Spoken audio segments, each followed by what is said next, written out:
Assalamualaikum warahmatullahi wabarakatuh. Perkenalkan, nama saya Azhara Ramalia dengan NIM 11211014.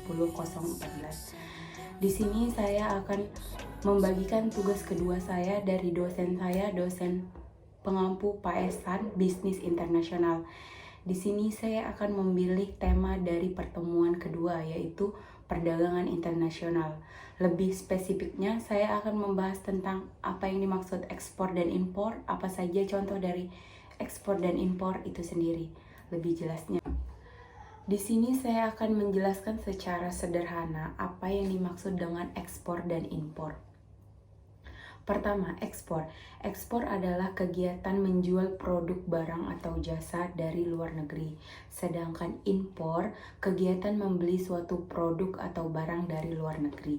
Perdagangan internasional diwujudkan secara ekspor dan impor karena ekspor dan impor memiliki dampak yang sangat baik kepada memperluas lapangan kerja, menghasilkan devisa negara, keuntungan lain di bidang politik, sosial, maupun budaya.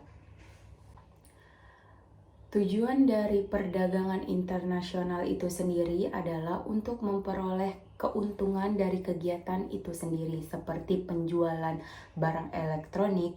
Indonesia sangat beruntung karena dapat memenuhi kebutuhan sehari-hari. Sedangkan produsen memiliki keuntungan berupa devisa dari penjualan barang tersebut. Karena tidak semua produk yang kita pakai atau yang kita perlukan sehari-hari itu terbuat dari Indonesia. Maka hal itu ekspor dan impor sangat diwujudkan dalam perdagangan internasional ini. Di mana adanya perdagangan internasional, kita saling mengharapkan keuntungan dari suatu negara dan negara lainnya. Di sini saya akan menjelaskan tentang manfaat dari impor itu sendiri. Pertama, pengenalan produk ke pasar. Jadi di setiap negara kita tahu, seperti Cina dia produksinya A dan Australia dia produksinya B. Kedua, mengurangi biaya, dan ketiga, menjadi pemimpin besar. Keuntungan lainnya dari mengimpor produk dari luar negeri adalah peluang untuk menjadi pimpinan pasar pada industri tertentu. Keempat, menyediakan produk berkualitas, karena seperti yang kita tahu, ke depan dunia semakin berteknologi tinggi, maka dari itu impor sangat penting di sini. Selain manfaat impor, di sini saya akan menjelaskan tentang manfaat ekspor. Yang pertama, meningkatkan nilai penjualan, di mana di saat mengimpor produk ke luar negeri, membantu dunia usaha untuk mengurangi biaya produksi. Yang kedua, meningkatkan keuntungan usaha.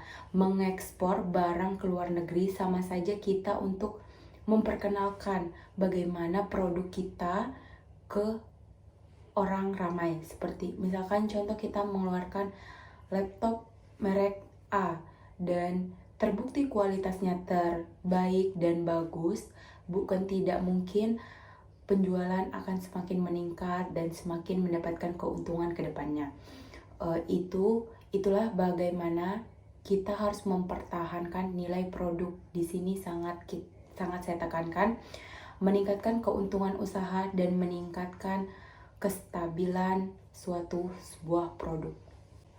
Di sini saya akan menjelaskan apa saja barang-barang yang sudah kita ekspor dari Indonesia, seperti udang hasil laut. Kita sudah mengekspor, sebagian yang saya tahu, ke Malaysia, ke Jepang, Singapura, dan Spanyol, dan Jerman. Kedua, kita juga mengekspor perkebunan karet, kopi, dan kelapa sawit ke negara Kanada, Jerman, Jepang, Malaysia, dan Tiongkok.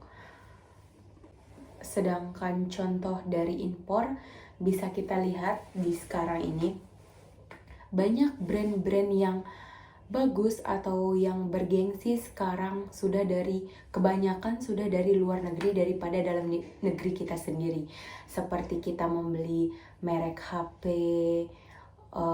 baju, merek elektronik, itu sudah sebagian besar memang kita impor dari luar, seperti kita membeli handphone dari Cina mungkin, atau kita membeli pakaian fashion dari Korea, dan kita membeli jam tangan, itu kebanyakan kita sudah mengambil dari impor. Mungkin memang di Indonesia sudah ada brand-brand yang bergengsi, tapi seperti kita tahu, brand kita masih di bawah, brand kita masih belum bergengsi, sehingga belum banyak yang tahu tentang merek-merek yang ada di Indonesia, sehingga kebanyakan anak-anak muda di zaman kita ini lebih menguntungkan brand-brand luar daripada brand-brand kita sendiri. Maka dari itu kenapa tidak untuk kita memperkenalkan brand-brand Indonesia dengan cara kita promosi di status, di Instagram, di Facebook, ataupun di WA mungkin.